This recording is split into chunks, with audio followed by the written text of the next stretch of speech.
And now that we have the main movement for our simulation, we can go ahead and start adding our debris elements, which in this case it's just going to be some rocks which we'll create from spheres. Let's go ahead over here to the right and let's keep things a little bit more organized. And actually, if I preview these packed pieces and I go to my add, we can see that we still have some color information, and let's maybe just get rid of this. And this is because we set this active attribute to visualize the distance. We plug this into the CD, so I will just hold down Y and cut this wire.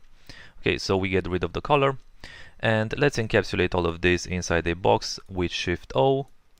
Make a little room over here. Let's grab a sticky note. And maybe I'll rename this to set seam attributes. So this is mainly going to be our active attribute and also the dir attribute vector that's used for the force.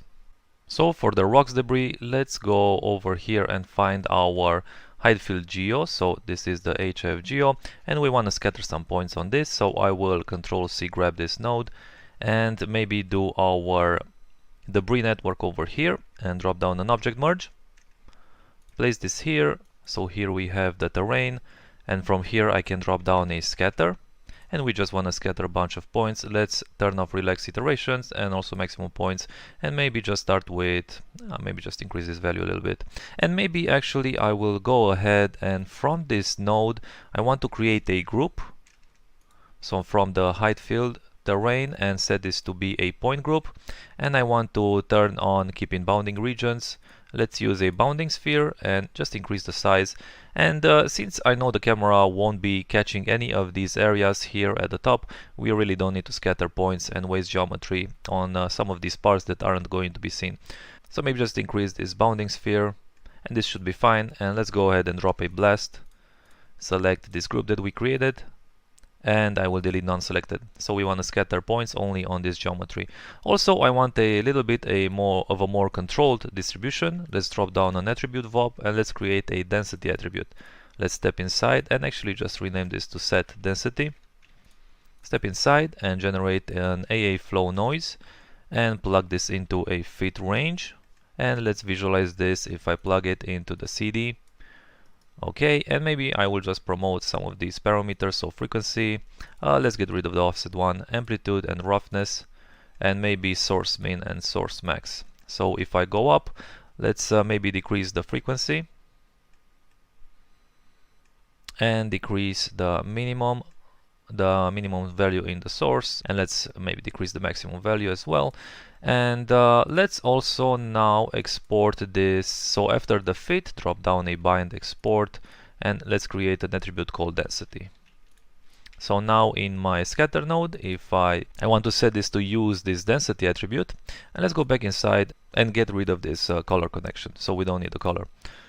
Okay, so we can now maybe increase the roughness of this noise for my set density attribute VOP a little bit, and maybe increase the frequency, and you can see how our distribution of points changes. So maybe go to my scatter and maybe just increase the points a little bit, and this will be fine. Let's drop down an attribute randomize, and let's randomize the p-scale for these points. So I will type in here p-scale for my attribute name.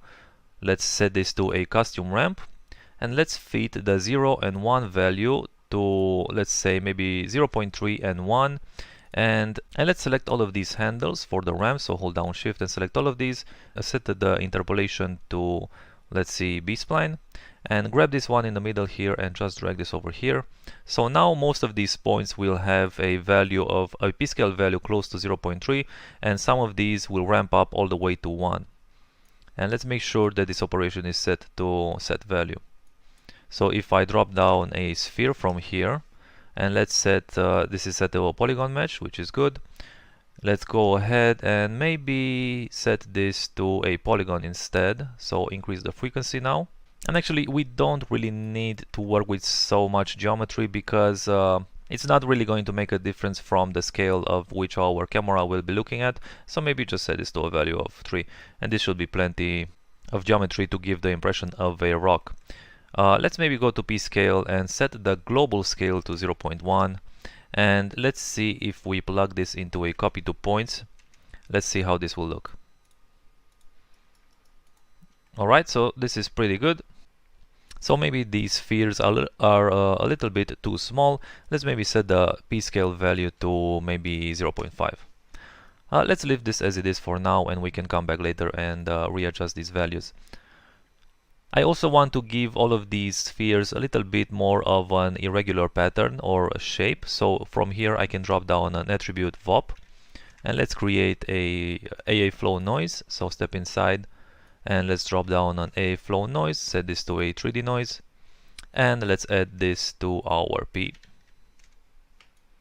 and plug this into our position. Okay, so from here I want to promote frequency, amplitude and roughness, and let's go up. And if I just preview the one sphere, we can see now that this kind of looks more like a small rock. And this is fine. The problem here is that all of these will have the same noise values. So the way we can randomize the noise values per piece is if I drop down from this attribute randomize a for each point for loop, and inside here now if I preview this and I do single pass, we are iterating over each point individually. Okay, so let's maybe leave single pass on, and we want to disconnect this copy to points, and I will plug this back into the first input, and I will plug whatever point we are iterating currently in the second input for my copy to points, and then place this over here. So now for each block I can create a meta import node, which will give us the number of iteration it's currently on, and we can use this inside my noise values over here in this VOP. And let's make sure that this attribute VOP is also part of our for each block, and I will drop down a, let's see, block begin node. Let's place it here. Let's point to our for each end for this node, and let's make sure that the method is set to fetch input. And we can also compile this entire block to make this go a lot faster. Let's make some room over here and drop down a block begin compile. Let's place one here, and let's drop a block end compile and place it here, and then let's make sure that this block begin is looking at our compile end. So paste this here, and now I can simply duplicate this node and place it for our sphere as well.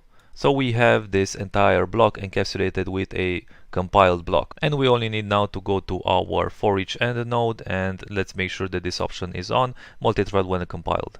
So now in order to randomize the values for this noise for each point, we can create a spare input for this node, and let's go to parameters and let's select add spare input, and I will point this to my for each begin metadata node, and let's point this here. And now the way we access this node is by using a value of -1. So if I just drop down an attribute wrangle, and you don't have to do this, whatever geometry we plug into these nodes, we can access the first one with 0, 1, 2 and 3. And when we add a spare input, it kind of goes the other way around, so it would go to -1, -2 and -3 and so forth. So for example, if I were to have multiple spare inputs connected here, so you can see that this is spare input 0. If I add another spare input, so just for the sake of demonstration I'll add another one, this spare input 1, if I plug another geometry here, we would access this with a value of -2. But in our case, this is spare input 0, and this will be a value of -1. So in our frequency, I will go to my first channel here, and I will want to get a detail attribute from my metadata node. So I will type detail, and in parentheses, I want to point to my metadata node, so this will be -1 as I mentioned earlier, and we want to grab the iteration, so the current iteration number that it's on, and then followed by 0. Okay, so now this will give me the number that it's currently on, and we can see this since this is a single pass and it's working on 4, it's going to give me the number 4. And if I increase this to 9, this should be now pointing to 9. So maybe if I go to my compile end and let's turn off single pass, all of our spheres should have a different noise, and we can see that we are running over around 18,000 pieces, or rather points, and it's a very fast operation, as you can see. Let's maybe go back to my single pass and let's just single out a single point and see what's happening over here. So maybe just drop down the roughness for this, and also drop down the amplitude. And I can see that I made a mistake here. This expression here should be for our offset, not our frequency. So let's just grab all of this and Control C. So for this frequency, let's right click and delete channels and right click and revert to defaults. And maybe now increase our amplitude back, maybe a little bit of roughness, maybe the roughness a little bit, and maybe also just increase the frequency. So let's go back inside and let's promote the offset, and let's go back up, and we want the offset value to be the one that's changing. So paste that expression that we wrote earlier inside the first value here. So now all of these points should have a different offset. And let's preview the result now. Let's go ahead and disable single pass and see what we get. You can see it's running really fast.